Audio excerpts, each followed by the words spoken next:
Hello there, my name is Jordan Leroy Hansen, also known as LeDev, and welcome to the Brewing Labs. As mentioned before, I'm doing a new thing with these videos and such, and having a gameplay footage before the deck tech, as you saw last Friday and such with my deck tech of the Lotus Fog deck. Now I'm actually going to show off the deck and then maybe play one quick match if we can. This is going to be one of those decks that it's going to be hard to play quick. Nevertheless, let's talk about the deck Lotus Fog. Lotus Fog is kind of one of those weird creations I kind of wanted to make because I found it kind of silly to make my own interpretation of Bant Ramp.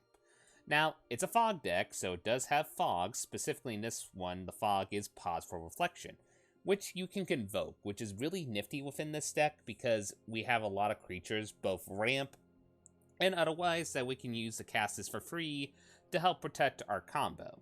So what is our combo specifically? Well, our combo is first the ramp, so we have our typical ramp stuff, like we have Growth Spiral, we have Leaf Kindred, Risen Reef, which triggers off that, and other elementals.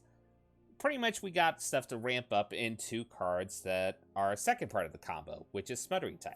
Smothering Tithe, just a very powerful enchantment. There's a reason why this card is constantly like $8, is because it's a commander mainstay. But mostly what happens is whenever an opponent draws a card, they may pay 2. If they don't, we're going to create a treasure token. And for those who don't know, a treasure token is an artifact that you can tap for 0 mana to generate a mana of any color.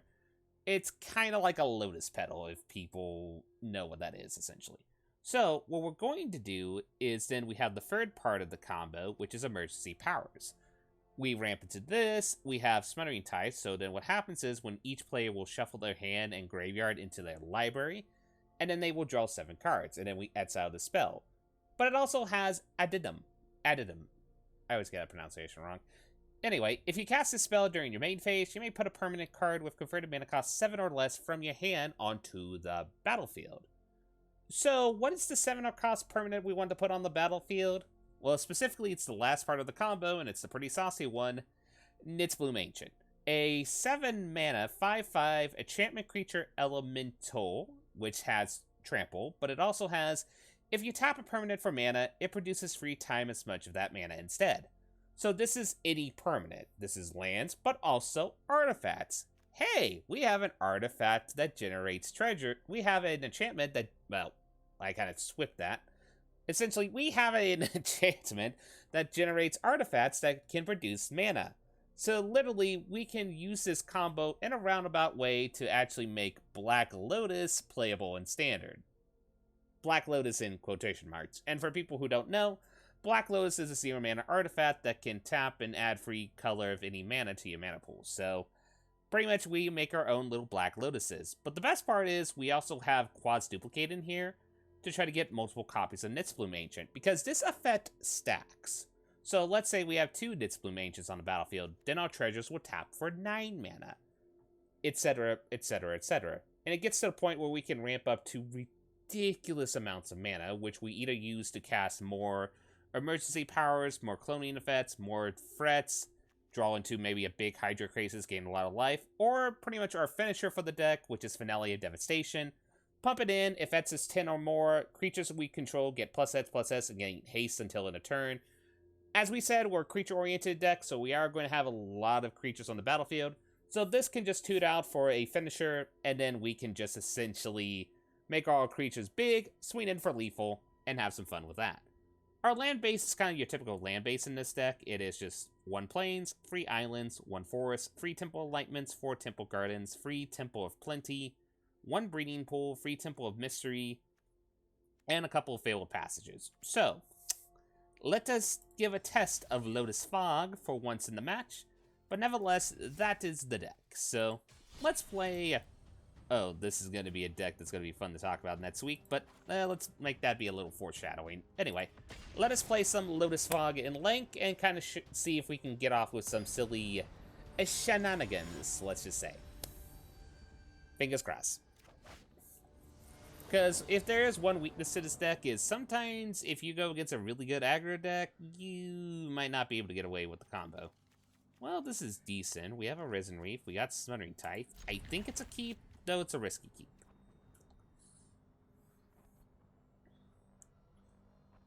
We might be alright since our opponent is mulling down to 5 cards, it seems. So that might give us a chance to do the combo. Anyway, we're going to play a Temple of Plenty. Perfect. We're going to keep that on top. Let's see what our opponent's playing. Our opponent is playing with some black mana. Okay, so we're going to do this. A Quas Duplicate is not bad. We're going to keep that on top. Oh, this must be the Esper Stacks? We might be in a pickle if that's the case. Okay, we got pretty much bits of our combo. The problem is we need to get a lot more mana, and the catch-22 with this deck is if this is what I think it is, which is Esper Stacks, they're probably going to play something like Ophakaya or a permanent. There we go. So they're pretty much getting mana into Doom Foretold, so then we're going to have a problem where we're going to have to constantly sack stuff. Lucky enough we got Risen Reef to help out for the first one, but once it gets later, we might be in a bit of a pickle. So, we're going to swing in. We're going to see if our opponent wants to pay 2 mana.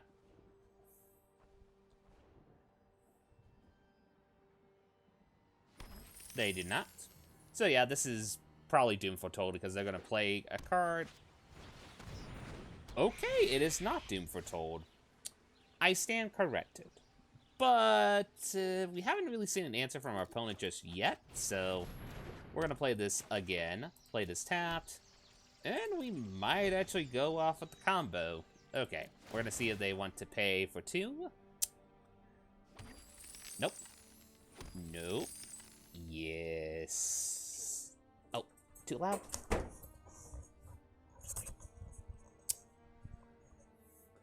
Sorry, I just now realized I forgot to close the door and the family are sleeping, so whoops.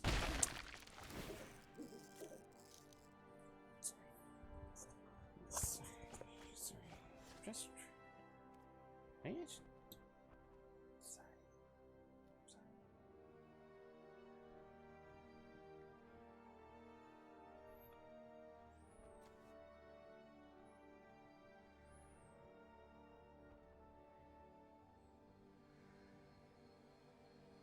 Am I that loud?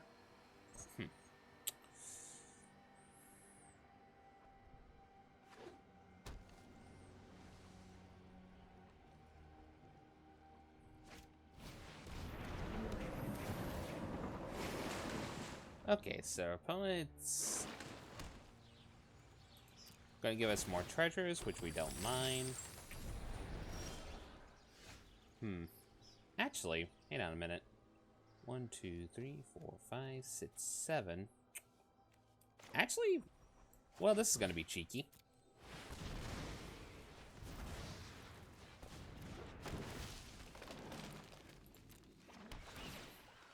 We're going to scry. We gotta make sure we have enough, so white, blue, green. So we're gonna do it the first time. Our opponent's like, nice. We're gonna put a Risen Reef on the field.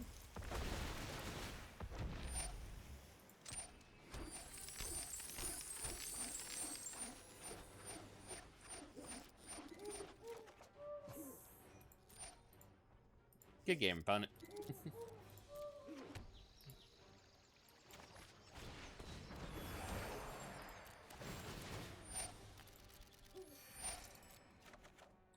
Now, pretty much what we're trying to do now is build up a board presence and then try to draw into our combo piece. So, we're going to play this. We're going to do it again.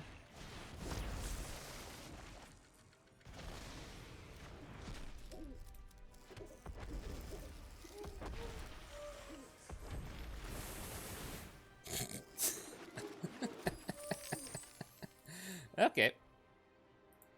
Sure. Then what we're going to do is just create another of this.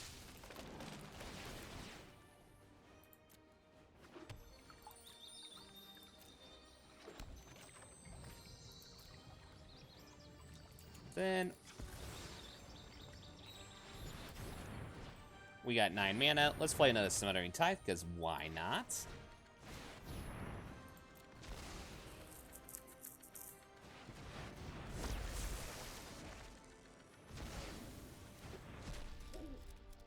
We'll put this on the battlefield.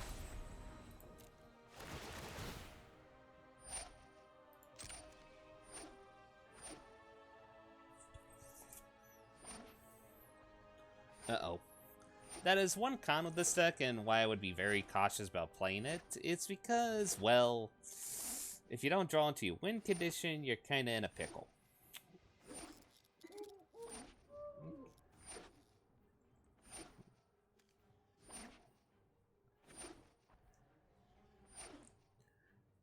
Yes.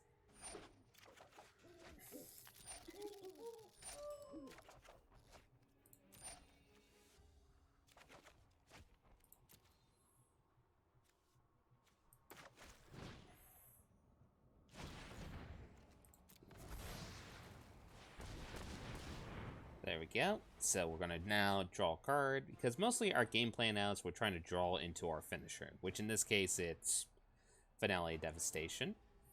I almost debate about putting 2 Finale Devastations within this deck design to try to make sure to be consistent with the combo.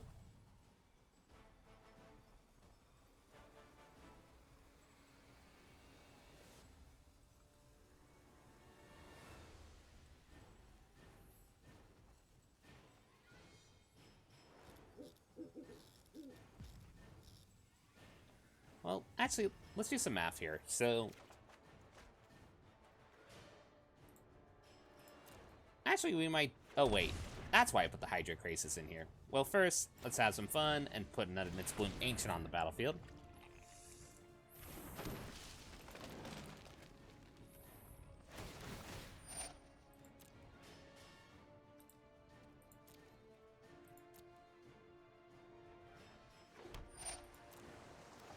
See if we can try to draw into it. Not yet.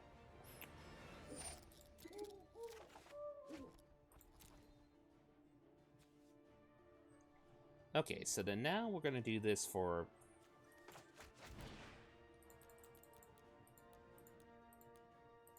Let's do this for 44. That should give us enough to draw it, because that'll be 22 cards.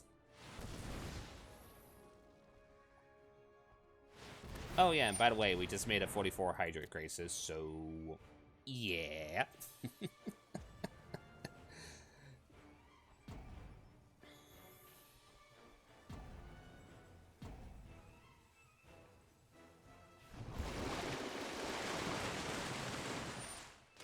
Okay.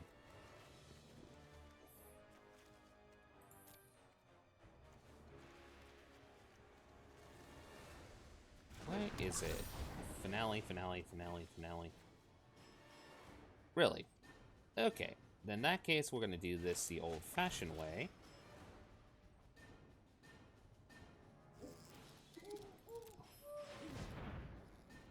We're just going to create a card, create this, which then allows us to semi-draw, but not draw the card, so we don't automatically lose the game.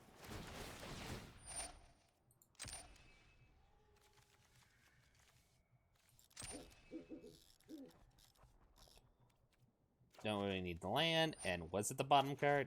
Yep, it was the bottom card. So here's what we're gonna do. Okay.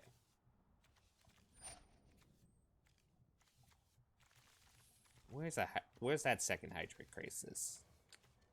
There we go. So many cards. Anyway, so what we're going to do is be a little bit... We're going to pay for 0. Yes, I know. Sounds weird. Just follow me here.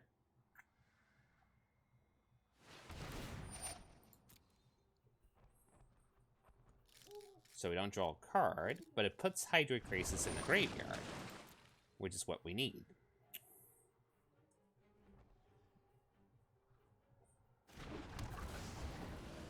That way, then, we can do this for, like, around...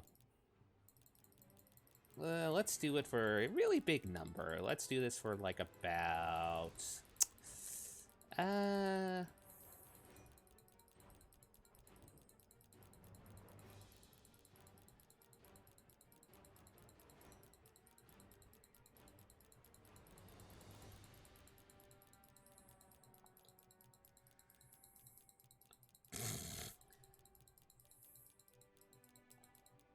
Let's do this for about 700, shall we?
There we go. So what we're going to do is search the only thing we can search, which is our graveyard, to get Hydrocrasis on the battlefield.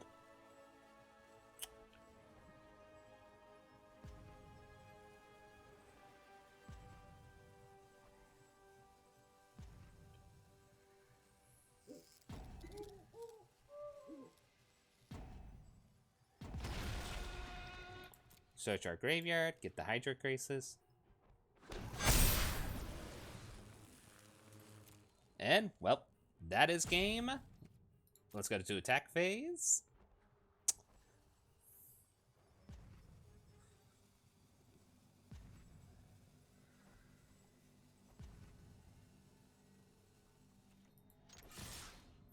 And that is how we do lethal with Lotus Fog. And we didn't even have to use a fog in this game, which is kind of awesome. Go to damage.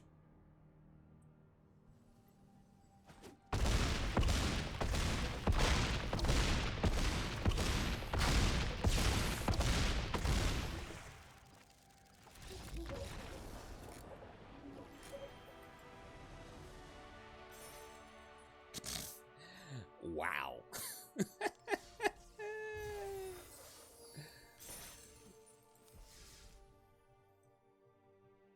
Well, that was awesome. Anyway, that is the deck Lotus Fog. Currently, this is a best of one deck. You could accommodate with a sideboard, putting stuff like Mystical Dispute, Negates, and such to help protect the combo and such. Mostly good stuff that you would put in your sideboard in your typical Bant ramp shenanigans. Nevertheless, that is the deck for tonight's video. I hope you all have a lovely day. This is LevDev, signing out. Bye-doo!